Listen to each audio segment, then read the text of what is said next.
Students से आज हम लोग मैथमेटिक्स का सेकेंड चैप्टर जो कि पॉलिनोमियल्स नाम है उसका, उस चैप्टर में हम लोग प्रवेश करेंगे और उसके बेसिक कॉन्सेप्ट्स को अध्ययन करेंगे। ओके, तो आइए देखते हैं पॉलिनोमियल्स में सबसे पहले पॉलिनोमियल का अर्थ क्या होता है। तो पॉलिनोमियल मैथमेटिक्स में किसी एक्सप्रेशन को, एक ऐसा expression, an expression of the form, an expression of the form, अगर इस फॉर्म का कोई एक्सप्रेशन है जिसमें कोई x का एक ऐसा फंक्शन हो जिसमें टर्म्स इस तरह से हों an x power n plus an minus 1 x power n minus 1 an minus 2 x power n minus 2, यानी आप देख रहे हैं कि x का पावर जो है वो n, अब वो n कुछ भी हो सकता है, 2, 3, 4, 5, तो वो जो है धीरे धीरे घट रहा है और घटते घटते यहाँ x का पावर 1 हो गया और अंतिम टर्म जो है वो x का पावर 0 हो गया। तो x का पावर 0 मतलब खत्म, x पावर 0 मतलब 1 की वैल्यू लिखे चाहे न लिखे क्योंकि वहां टर्म्स लिखा हुआ है।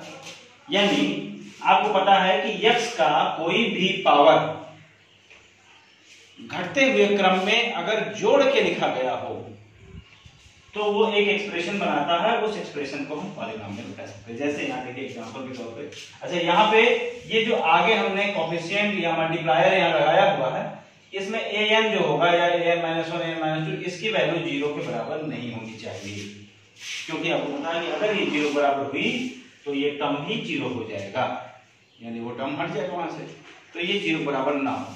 ठीक, अब जैसे एग्जांपल के रूप में अगर हम कोई एक्सप्रेशन लें, मान लो f(x) है, मान लो x का पावर हम 2 ले रहे हैं, ठीक है, तो x पावर 2, तो इसके बाद हमको x का पावर कितना लेना पड़ेगा 1, इसके बाद x का पावर 0, यानी x का पावर 0 मतलब ना लिखें। अब नंबर आगे an है तो मान लो यहाँ 2 ले लें, यहाँ 5 लिख लें, यहाँ 6 लिख लें, ठीक है। तो ये जो एक्सप्रेशन बना 2x² प्लस 5x प्लस 6, ये भी एक तरह का पॉलिनोमियल है, ठीक है। अगर हम इसको 3 नहीं 4 के पावर में 2 है यहाँ पे, हम 3 का पावर ले लें या 4 का पावर ले लें, तो यहाँ x का 4 पावर ले लें, 6 लिख दें, कुछ भी लिख दें, यहाँ 3 लिख दें, x का पावर 3 लिख दें, 4 के बाद 3 आता है, फिर 7 लिख दें, x का पावर 2 लिख दें, फिर 12 लिख दें, x का पावर 1 लिख दें, फिर 15 लिख दें, इस तरह से। तो ये देखो फिर से x का पावर घटते हुए क्रम में लिखा गया है। अब यहाँ प्लस लगाएं चाहे माइनस लगाएं, दोनों लगाया जा सकता है, ये नहीं कि खाली प्लस ही सबने बताया था, माइनस भी रख सकता है। आगे कोई भी टर्म मल्टीप्लाई के रूप में हो सकता है, इस टर्म को हम क्या कहेंगे an माइनस 1 जो भी है। यानी अब इसमें कुछ बेसिक चीजें जो हम लोग को जानने की जरूरत है कि ये पूरा का पूरा जो एक्सप्रेशन है वो तो पॉलिनोमियल कहलाएगा, लेकिन इसके जो हर एक टर्म है, ये हर एक जो इसका एक क्या कहते हैं यूनिट है, उस यूनिट को हम क्या कहते हैं टर्म्स। यानी ये क्या है टर्म, ये भी टर्म है, यहां इसको क्या कहेंगे टर्म, ठीक है। इस टर्म के अंदर जो ये नंबर होता है मल्टीप्लायर, उसको हम क्या कहते हैं कोफिशिएंट। यानी यहां पर an क्या था, ये क्या था कोफिशिएंट था,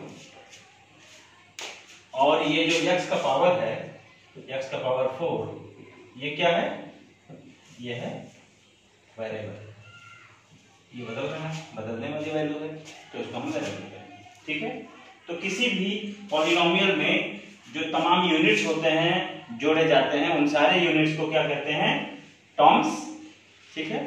और उन टर्म के अंदर एक होता है कोफिशिएंट जो कि नंबर होता है, और दूसरा जो अक्षर में लिखा जाता है x के रूप में या y के रूप में, उसे हम कहते हैं वेरिएबल। अब ये जानना है कि भाई किसी भी पॉलिनोमियल का स्वरूप यहाँ छोटा है, यहाँ बड़ा है, तो इस आधार से कैसे इसका हम वर्गीकरण करेंगे, इसका नामकरण कैसे करेंगे।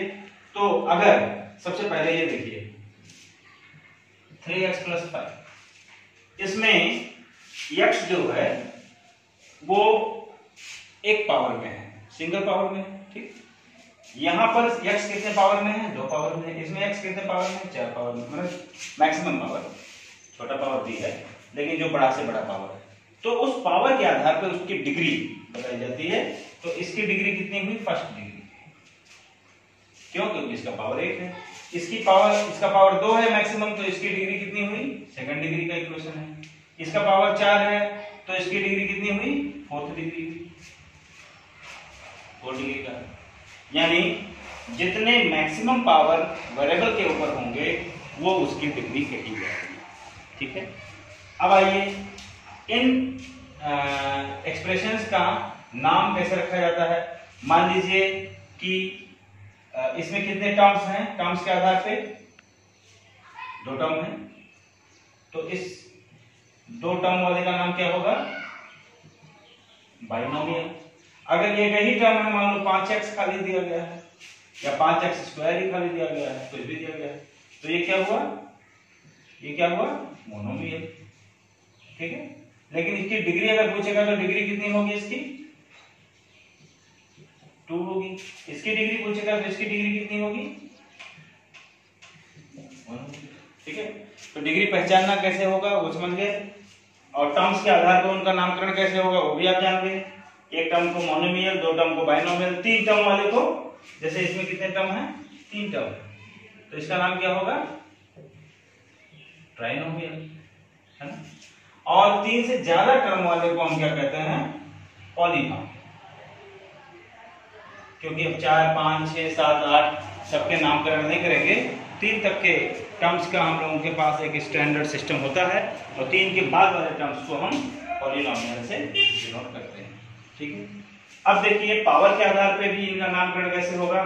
जैसे एक सिंगल पावर वाले को क्या कहेंगे, फर्स्ट डिग्री का इक्वेशन, है ना। सेकंड पावर वाले को 2 डिग्री का, 3 पावर वाले को 3 डिग्री। तो इसको हम लोग इस तरह से न करके इसका एक स्पेशल नेम भी है। जैसे अगर सिंगल पावर वाला है, 1 डिग्री का है, तो 1 डिग्री वाले को हम क्या कहते हैं, एक दूसरे वर्ड में मैथमेटिक्स की भाषा में क्या कहते हैं, लीनियर, क्या कहते हैं, लीनियर पॉलिनोमियल। 1 डिग्री वाले को। इसी तरह से 2 डिग्री, जैसे इसका 2 डिग्री है तो इसको हम क्या कहेंगे, क्वाड्रेटिक पॉलिनोमियल। क्या कहेंगे, क्वाड्रेटिक पॉलिनोमियल। डिग्री के हिसाब से इसके नाम बदलते जाएंगे। तो 2 डिग्री को क्या कहेंगे हम लोग, quadratic polynomial. Quadratic polynomial. 3 degree वाला अगर मान लो कहीं मिल जाए 3x³ plus 2x² plus 5x plus 7, अब इसको क्या कहेंगे, 3 डिग्री का है, टर्म तो इसमें 4 है, टर्म के हिसाब से अगर इसका नामकरण करना होगा तो क्या कहेंगे, पॉलिनोमियल, क्योंकि 3 टर्म को ट्राइनोमियल कहते हैं, 4 टर्म को पॉलिनोमियल। लेकिन अगर डिग्री के हिसाब से इसका नामकरण करना होगा तो क्या कहेंगे, क्यूबिक पॉलिनोमियल।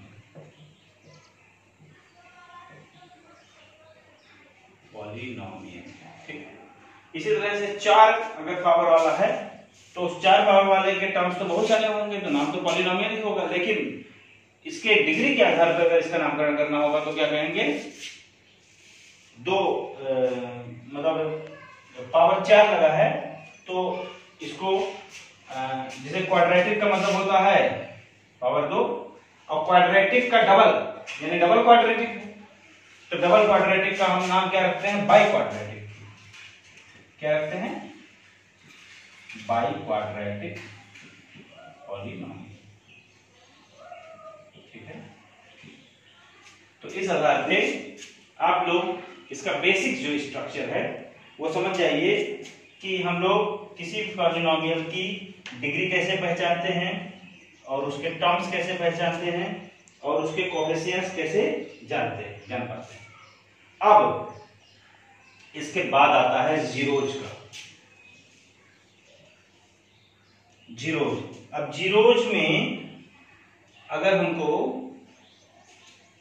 मान लीजिए कि किसी भी पॉलिनोमियल का जीरोज निकालना, जीरोज का क्या अर्थ हुआ, जीरोज का मतलब होता है उसको सॉल्व करने पे उस वेरिएबल की क्या वैल्यूज आएंगी, वो जीरोज। जैसे अगर मान लो इस 3x + 5 = 0, किसी भी एक्सप्रेशन को, मान लो कि ये एक्सप्रेशन है हमारे पास, ये था हमारा एक्सप्रेशन, ये तो पॉलिनोमियल हुआ, लेकिन जीरो जब निकालना होगा तो इसको हम क्या करेंगे, बराबर 0 कर देंगे। और अब इसके हम x की वैल्यू निकालेंगे। तो ये x की जो वैल्यू है, इस वैल्यू को, इसका क्या कहते हैं, जीरो सॉल्यूशन या जीरोज। एक वैल्यू है तो 0, 2, 3, 4 वैल्यूज हैं तो जीरोज। ठीक है, अब आपको पता है कि यहाँ पर x एक ही पावर में था तो एक ही वैल्यू है। जितने x के पावर बढ़ते जाएंगे उतनी ही वैल्यू भी बढ़ सकती है, यानी जितने x के पावर होंगे उतनी ही वैल्यूज भी होती हैं। यानी किसी भी पॉलिनोमियल के कितने जीरोज होंगे, जितने उसके पावर।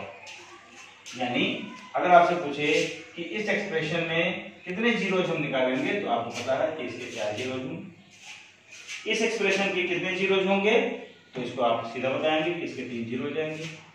जीरोज का मतलब क्या हुआ, इसको पहले बराबर हम 0 करेंगे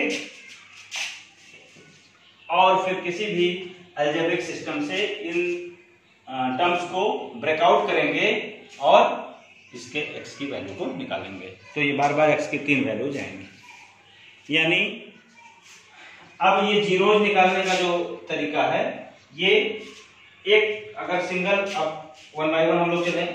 अब ये हम लोगों ने एक जीरोज निकालने का तरीका किसका सीखा, ये तो सब लोगों ने पढ़ा है, मेरे ख्याल से 7, 8 में भी पढ़ाया गया है। अगर लीनियर पॉलिनोमियल है तो जीरोज निकालना बहुत आसान है।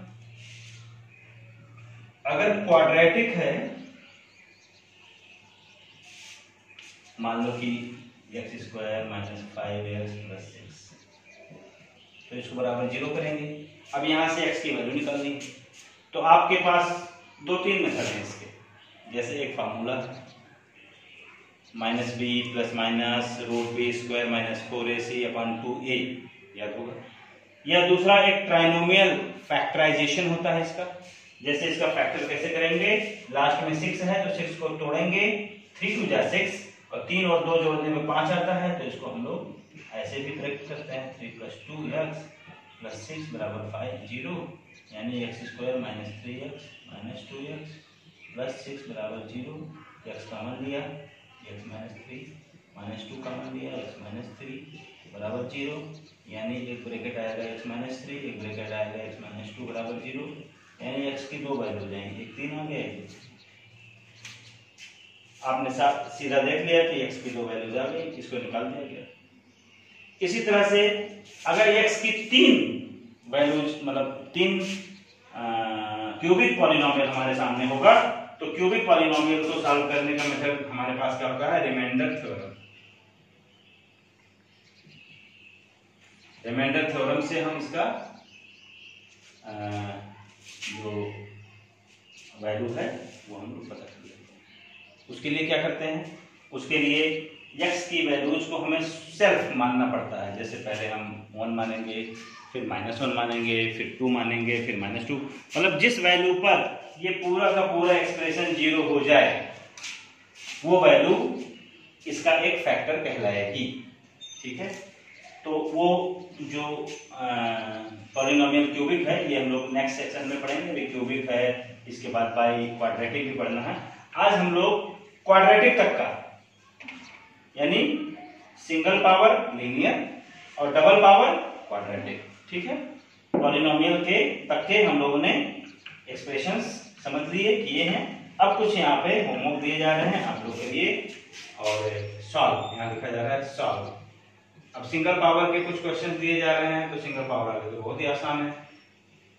मान लो 3x - 21 = 0 या 7x + 55 = 0। यहां से फाइंड जीरोज। अब ये तीसरा क्वेश्चन नंबर 2x² - 7x + 10 = 0। ठीक है, तो अब इस हिसाब से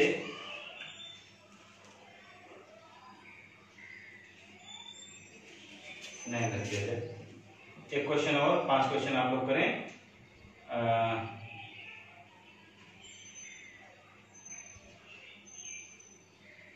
7y² x की जगह इस बार y ले लिया जाए,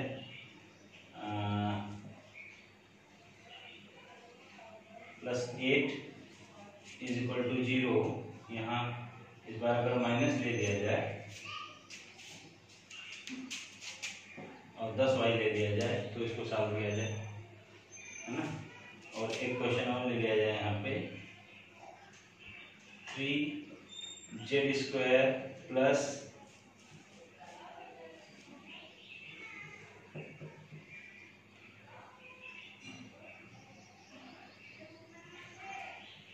13z - 10 = 0।